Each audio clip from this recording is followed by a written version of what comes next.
ओम श्री परमात्मने नमः. श्री विष्णू सहस्रनाम स्तोत्र श्लोक 131 ते 142. 131वा श्लोक असा आहे. न वासुदेव भक्तानां अशुभम विद्यते क्वचित जन्म मृत्युजरा व्याधी भयन्नैवोपजायते. श्लोकाचा अर्थ असा आहे की वासुदेवाच्या भक्तांचं कधीही कुठेही अशुभ होत नाही. तसंच त्यांना जन्म मृत्यू जरा आणि व्याधी यांचंही भय राहत नाही. 132वा श्लोक असा आहे. इमं स्तवमधीयान श्रद्धा भक्ती समन्वितः युज्येतात्मसुखक्षांती श्रीधृती स्मृती कीर्तिभिः.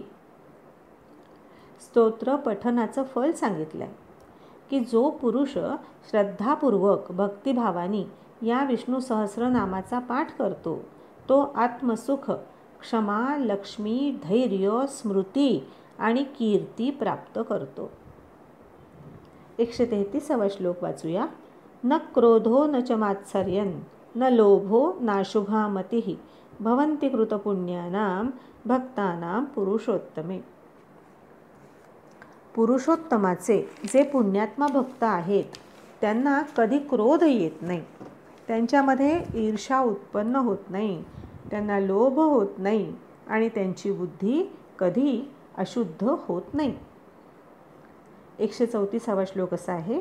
द्यौस्स चंद्रार्क नक्षत्रा खंदिशो भूर्महोदधिः वासुदेवस्य वीर्येण विधृतानि महात्मनः. भगवंतांचं महात्म्य इथे वर्णन केलं आहे.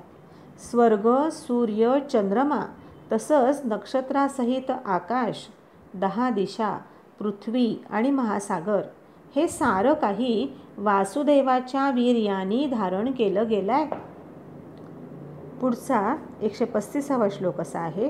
स सुरासुरगंधर्वं स यक्षो रगराक्षसं जगद्वशे वर्ततेदं कृष्णस्य सचराचरम. भगवंताचा प्रभाव इतका महान आहे की सर्व देवता, दैत्य, गंधर्व, यक्ष, सर्प आणि राक्षससहित हे सारं स्थावर जंगमरूप संपूर्ण जगत श्रीकृष्णाच्या वश राहून, श्रीकृष्णाच्या अधीन राहूनच वर्तत आहे. 136वा श्लोक वाचूया. इंद्रियाणि मनोबुद्धी सत्वं तेजो बलं धृतिः वासुदेवात्मकान्याहु क्षेत्रं क्षेत्रज्ञ एवच. इंद्रिय, मन, बुद्धी, सत्व, तेज, बल, धैर्य आणि क्षेत्र म्हणजे शरीर आणि क्षेत्रज्ञ म्हणजे आत्मा हे सारं काही त्या वासुदेवाचंच रूप आहे असं वेद सांगतो. 137वा श्लोक आहे. सर्वागमानां आचार प्रथमं परिकल्पते आचार प्रभवो धर्मो धर्मस्य प्रभुरच्युतः. सर्व शास्त्रात आचार प्रथम मानला जातो. आचारानेच धर्माची उत्पत्ती होते आणि त्या धर्माचे स्वामी भगवान अच्युत आहेत. 138वा श्लोक आहे. ऋषय पितरो देवा महाभूतानि धातवः जंगमा जंगमं चेदं जगन्नारायणोद्भवम्. ऋषी, पितर, देवता, पंचमहाभूत, धातू आणि स्थावर जंगमात्मक संपूर्ण जगत हे सारं नारायणापासूनच उत्पन्न झालेलं आहे. 139वा श्लोक असा आहे. योगो ज्ञानं तथा सांख्यं विद्याशिल्पादिकर्म च वेदाशास्त्राणि विज्ञानम एतत्सर्वं जनार्दनात्. योग, ज्ञान, सांख्य, विद्या, शिल्प इत्यादी कर्म, वेद, शास्त्र आणि विज्ञान हे सारं काही श्री जनार्दनापासून उत्पन्न झालं आहे. 140वा श्लोक आहे. एको विष्णुर्महद्भूतं पृथग्भूतान्यनेकशः त्रीन् लोकान् व्याप्य भूतात्मा भुंक्ते विश्वभुगव्ययः. ते समस्त विश्वाचे भोगते आणि अविनाशी विष्णूच एकमेवाद्वितीय असे आहेत की जे अनेक रूपांमध्ये विभक्त होऊन भिन्न भिन्न भूतविशेषांची अनेक रूप धारण करणारे आहेत. आणि तसंच तिन्ही लोकी व्याप्त होऊन सर्वांना भोगत आहेत. 141 श्लोक असा आहे. इमं स्तवं भगवतो विष्णोर्व्यासेन कीर्तितं पठेद्य इच्छेत पुरुष श्रेय प्राप्तुम सुखानी च. अर्थ असा आहे, जो पुरुष परमश्रेय आणि सुख प्राप्त करू इच्छितो त्यांनी भगवान व्यासांनी सांगितलेल्या या विष्णू सहस्रनाम स्तोत्राचा पाठ करावा. असं हे दिव्य स्तोत्र आहे. आणि हे स्तोत्र सहस्र शाखांचं ज्ञान असणारे सर्वज्ञ आणि साक्षात नारायण भगवान कृष्णद्वैपायन व्यासांनी सांगितलेलं आहे.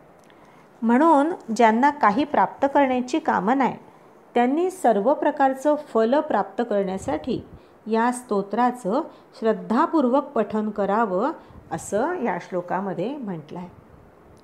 शेवटचा 142 श्लोक असा आहे. विश्वेश्वरमजं देवं जगतप्रभवाप्ययं भजन्ति ये पुष्कराक्षं न ते यान्ति पराभवम्. विश्वाचा ईश्वर, जगताची उत्पत्ती स्थिती आणि विनाश करणाऱ्या जन्मरहित कमललोचन भगवान विष्णूचं जो भजन करतो त्याचा कधीही पराभव होत नाही. न ते यान्ति पराभवम, त्यांचा त्या भक्तांचा कधी पराभव होत नाही. ते स्तुती करणारे जे भक्त आहेत ते विश्वेश्वराच्या उपासनेनी धन्य होतात, कृतार्थ होतात, कृतकृत्य होतात. व्यासांनी असं म्हटलं आहे की यज्ञ इत्यादी कर्मांमध्ये काही प्रमाद राहिला असेल, काही शेष राहिलं असेल तर ते श्री विष्णू भगवंताच्या स्मरणाने पूर्ण होतं.